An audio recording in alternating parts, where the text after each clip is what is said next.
नमस्कार. मी पूर्वा कामेरकर. मी दापोलीतून गिम्होणे इथून आले.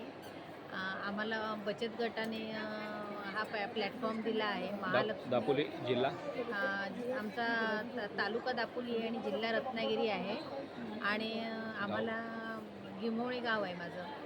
आणि जे महालक्ष्मी सरस लागला आहे वाशीमध्ये, तिथे मी सध्या आहे. आमच्या उमेदमार्फत आम्हाला हा प्लॅटफॉर्म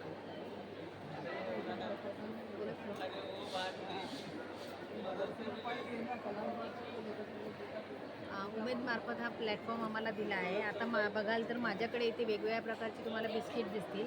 पूर्णपणे हेल्दी बिस्किट्स आहे. त्याच्यामध्ये हे इथे नाचणी बिस्किट आहे. हे तुम्ही बघाल नाचणी बिस्किट आहे. याच्यात आपण नाचणीचं पीठ आहे, सेंद्रिय गूळ आहे आणि आपण देशी तूप वापरलेलं आहे याच्यामध्ये. त्याच्यात आपण इसेन्स वापरत नसल्यामुळे वेलची पावडर वापरतो. आपल्या कोणत्याच प्रोडक्टमध्ये इसेन्स किंवा साखर, मैदा, आपलं अमोनिया पावडर किंवा प्रिझर्वेटिव्ह नाही आहे.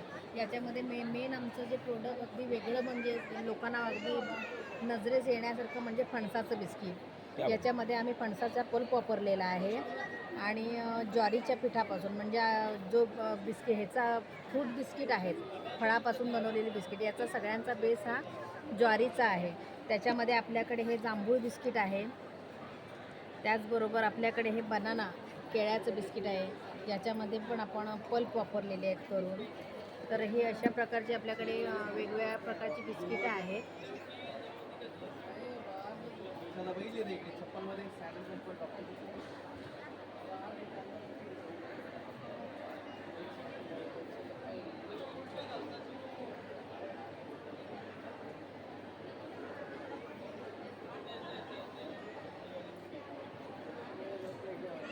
तर आपल्याकडे वेगवेगळे प्रीमिक्सेस असतात किंवा पिठं असतात.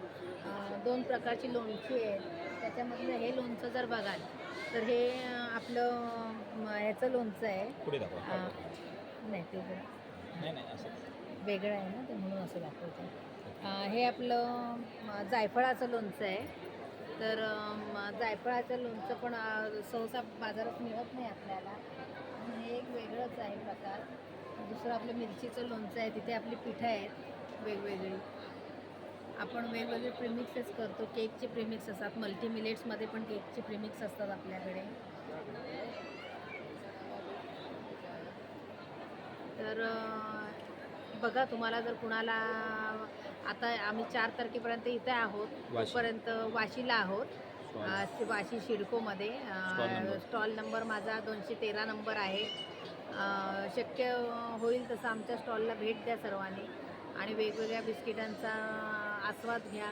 तुम्हाला त्यातून कळेल की मिलेट्स बिस्किटांचा वेगवेगळा प्रकार काय असतो ते. नमस्कार. धन्यवाद.